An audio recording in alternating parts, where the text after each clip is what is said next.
Halo teman-teman semua, sebut saja namaku Anita. Aku seorang mahasiswi semester 4 di sebuah perguruan tinggi swasta di kota X, jurusan kedokteran gigi.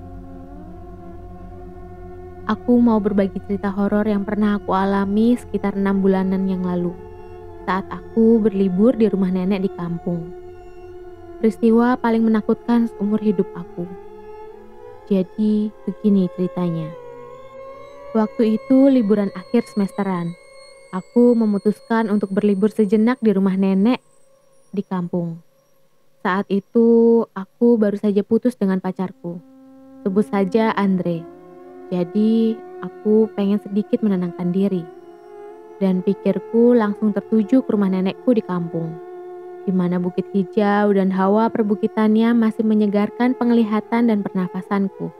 Penuh ketenangan, kenyamanan, kedamaian, asri, cocok buat orang-orang yang sedang membutuhkan refreshing, menenangkan diri. Seperti aku waktu itu. Terakhir kali aku ke kampung nenek sudah cukup lama, sejak aku masih kelas 2 SMP. Saat itu liburan kenaikan kelas. Ya, hampir 5-6 tahun yang lalu. Seharusnya kondisinya tidak berubah sih. Setidaknya itu yang aku tangkap dari obrolan video call kami sekeluarga dengan nenek yang hampir rutin seminggu sekali. Saat video call aku melihat kondisi rumah nenek dan lingkungan sekitarnya. Seingat aku masih sama dengan sebelumnya. Tenang, asri, hijau, pokoknya menyenangkan. Akhirnya tiba waktunya aku berangkat ke rumah nenek. Aku berangkat dengan satu koper berisi baju dan stok makanan buat di rumah nenek. Aku anak sulung dari 3 bersaudara. Adik aku sebut saja Angga dan Faro sebenarnya ingin ikut. Tapi akunya yang keberatan.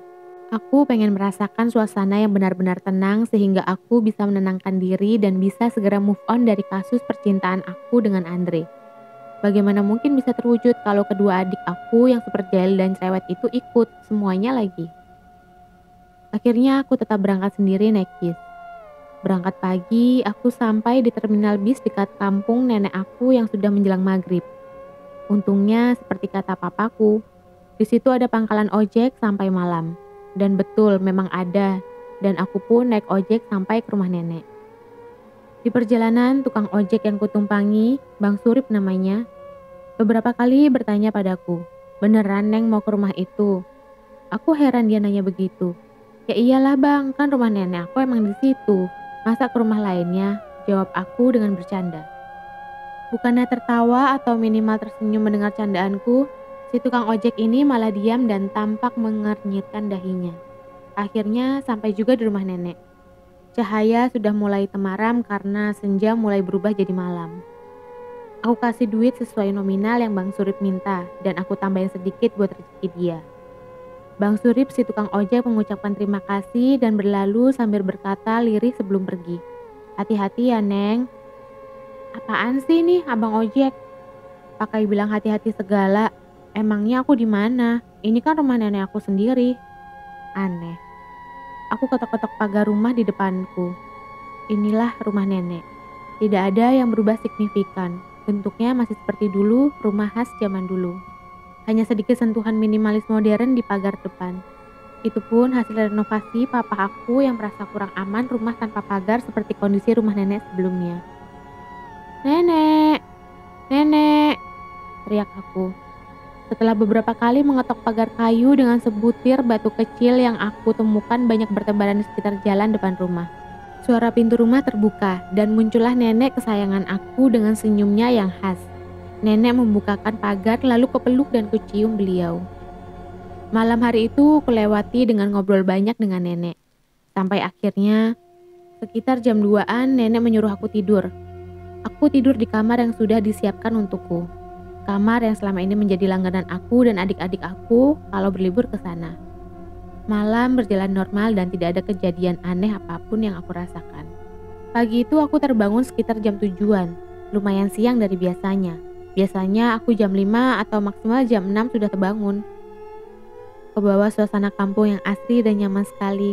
Meskipun sudah jam segitu, hawa pagi masih terasa begitu segar.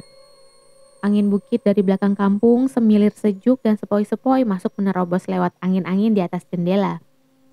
Aku membuka jendela kamar dan angin super sejuk dan super segar masuk, benar-benar seperti surga dunia.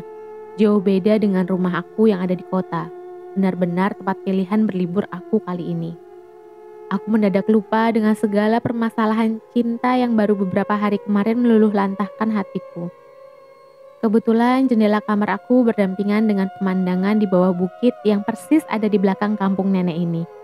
Aku lihat tumbuhan hijau yang menghiasi hampir seluruh lingkungan kampung ini. Bunga-bunga berwarna-warni menjadi tambahan hiasannya. Dan bermacam-macam burung berlomba-lomba bernyanyi seperti mencoba menarik perhatian aku. Aku tata bantal dan selimut aku dan beranjak menuju pintu keluar. Aku mau merasakan sensasinya cuci muka dengan air perbukitan yang dingin menyegarkan ini. Dan ternyata benar, sungguh luar biasa rasanya. Saat air sumur yang terkumpul di bak mandi nenek, aku pakai cuci muka, rasanya benar-benar terungkap. Sejuk, segar, dan segala sensasi enak yang belum pernah aku rasakan selain di kampung nenek ini. Lalu, ya aku lanjutkan saja dengan mandi. Lumayan dingin rasanya mandi sepagi itu, tapi sejuknya itu mengalahkan rasa dingin. Keluar dari kamar mandi, aku lihat nenek sudah sibuk menyiapkan sarapan pagi buat kami berdua. Sejak papaku, putra tunggal satu-satunya menikah, nenek sudah lama tinggal sendiri di rumah ini. Kakekku meninggal dunia saat papa aku kuliah. Sebenarnya papa sudah berulang kali mengajak nenek untuk tinggal bersama keluarga kami di kota. Tapi nenekku tidak mau, tidak bisa meninggalkan kampung beserta segala kenangannya. Begitulah yang diucapkan nenek saat menolak ajakan papa. Aku menuju ke halaman belakang untuk menjemur handuk basah yang baru saja aku pakai mandi. Kulirik sebentar ke arah dapur, nenek masih sibuk memasakkan sesuatu. Sedangkan di atas meja makan sudah terhidang pisang goreng kesukaanku. Ternyata nenek masih ingat saja. Setiap aku berlibur di rumah nenek bersama keluarga, aku pasti merengek minta dibuatkan pisang goreng khas nenek. Aku masuk kamar dan meraih HP yang aku taruh di atas meja rias di kamar itu. Untungnya di kampung ini sinyal HP masih bagus, khususnya untuk operator yang aku pakai saat ini. Lancar tanpa ada kendala. Aku buka pesan WhatsApp yang belum terbuka. Hanya ada pesan dari 2 orang. Yang satu dari papa menanyakan kondisi aku di rumah nenek. Dan pesan yang kedua dari Andre. Entah isinya apa. Aku gak peduli, langsung aku hapus. Aku selfie beberapa kali mumpung sudah mandi meskipun belum dandan. Lalu aku lihat lagi hasilnya. Lumayan bagus.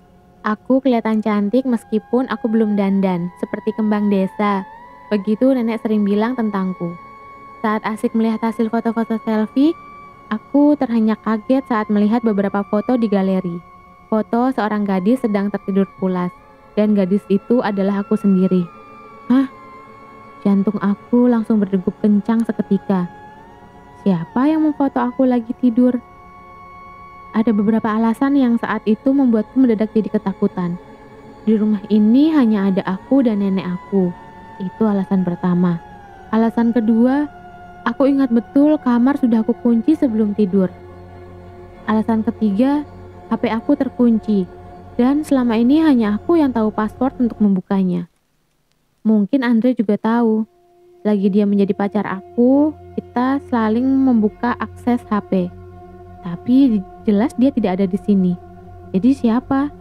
Sambil mengumpulkan keberanian dan mencoba menenangkan diri, aku perhatikan lebih detail foto-foto aku yang lagi tertidur. Dari hasil fotonya, sepertinya foto yang aku ambil ini dari arah jendela kamarku. Ya, bisa aku pastikan semuanya begitu. Aku keluar menghampiri nenek yang sudah menunggu dan duduk di kursi meja makan sambil menghirup secangkir teh hangat. Menyapaku dengan senyum penuh kasih sayang dan melambaikan tangan mengajak aku ikut duduk dan menikmati hidangan pisang goreng dan secangkir teh bikinan nenek tadi. Sini Neng, duduk. Nenek sudah buatkan pisang goreng kesukaan Neng. Begitulah nenek, selalu memanggil aku dengan panggilan sayang Neneng dan bukan Anita. Sejenak aku lupa kejadian barusan di kamar karena asik dan lahap menghabiskan makanan kesukaan aku ini. Setelah selesai dan nenek mulai mengajak ngobrol aku soal banyak hal, ya kuliah, ya kesehatan, ya papa, mama, adik-adik aku dan banyak hal, aku mulai ingat lagi kejadian di kamar barusan. dan aku menceritakan semua kejadiannya secara detail ke nenek. Dan tak lupa aku tunjukkan foto-foto aku sedang tidur tadi. Nenek menatap tajam ke arah foto-foto yang aku tunjukkan. Lalu sempat menghela nafas sebentar dan kemudian tersenyum ke aku. "Mungkin kakakmu iseng, Neng." Aku terdiam sejenak. Masih belum paham dengan jawaban nenek barusan. Sambil mengunyah potongan pisang goreng terakhir, aku bertanya, "Maksudnya, Nek? Kakak yang mana? Kakak siapa?" Nenek merapikan piring yang sudah kosong dan beranjak menuju tempat cucian piring sambil berkata, "Ya kakakmu, dia biasa begitu, iseng dan jahil orangnya. Diemin aja, Neng." Aku kembali terdiam. Kakakku? Aku ingat betul, aku adalah anak sulung dari 3 bersaudara. Jadi aku gak punya kakak. Kakak siapa yang dimaksud nenek? Malam harinya aku gak bisa tenang. Aku terngiang-ngiang dengan jawaban nenek tadi pagi. Bahkan saat aku tanya kakak yang mana, nenek menjawab sekenanya. "Ya kakak kamu," itu terus jawabannya. Malam itu juga aku telepon papa dan aku bertanya apakah aku punya kakak. Papaku menjawab dengan nada keheranan dan bilang kalau aku adalah anak sulung papa mama yang tertua. Jadi tidak punya kakak, punyanya adik. Ya udah aku lega. Mungkin nenek pas jawab tadi pagi ngasal aja. Maklum beliau sudah tua juga. Sebelum tidur aku hapus semua foto-foto aku tadi pagi dan berdoa semoga peristiwa ini tidak terjadi lagi. Pagi hari berikutnya aku bangun lebih pagi, sekitar jam 5-an. Itu pun gara-gara aku kebelet pipis, pengen ke belakang. Aku keluar kamar dan suasana masih lumayan gelap dan sepi. Tidak ada suara nenek di dapur. Mungkin beliau masih tidur. Aku melangkah ke kamar mandi dan langsung kembali ke kamar. Tidak bisa tidur lagi, aku buka HP sambil merebahkan kepala di bantal bersandar tembok kamar. Ada 3 pesan WhatsApp belum terbuka. 1 dari papa, 1 dari adik aku yang paling kecil si Faro, dan 1 lagi dari si Andre mantan pacar aku. Pesan Andre langsung aku hapus. Lalu aku baca pesan WA dari si Faro. Minta oleh-oleh ternyata. Mainan mobil-mobilan Hot Wheels. Dasarnya anak. Di mana belinya di kampung kayak gini? Ya udah besok pas balik aku beliin. Terakhir aku buka pesan WA dari papa. Aku langsung kaget bacanya. "Mungkin yang nenek bilang kakak kamu itu saat mama keguguran dulu, Neng. Seharusnya kalau lahir selamat akan jadi anak pertama papa mama, anak sulung. Ya kakak kamu. Tapi ternyata takdir bicara lain. Saat usia janin 5 atau 6 bulan mama mengalami keguguran. Dan kejadian itu terjadi sudah lama saat papa mama masih tinggal bersama nenek. Di rumah nenek yang saat ini Neng datangin." Setelah membaca pesan WA dari papa, aku beranjak dari tempat tidur hendak mencari nenek. Pengen dengar cerita detailnya dari nenek. Aku langsung loncat dari tempat tidur dan berlari keluar sambil teriak, "Nek! Nenek!" Tidak ada suara jawaban dan aku berlari ke arah kamar nenek. Aku buka dan nenek tidak ada di situ. Aku panggil-panggil nama nenek berulang kali, tapi tidak ada jawaban. Mungkin nenek pergi ke pasar. Aku kembali ke kamar dan sekali lagi aku buka HP-ku. Nggak ada pesan masuk lagi. Aku lihat di galeri foto dan jantung aku seperti berhenti tidak berdetak. Saat aku lihat ada beberapa foto baru di galeri. Bukan foto aku sedang tidur seperti sebelumnya. Tapi foto aku sedang makan pisang goreng di meja makan. Aku benar-benar ingat betul kejadiannya saat aku di meja makan. Aku datang karena nenek memanggil aku dan kami makan pisang goreng berdua bersama-sama sampai pisang goreng habis.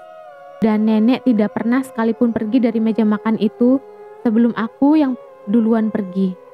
Tapi di foto-foto yang ada di galeri yang entah siapa yang memfotonya, hanya ada foto aku sendiri yang makan sepiring pisang goreng. Tidak ada nenekku di foto itu. Aku mendadak ingat kata-kata tukang ojek yang mengantar aku dulu. "Beneran, Neng, tinggal di rumah ini sendirian. Hati-hati ya, Neng."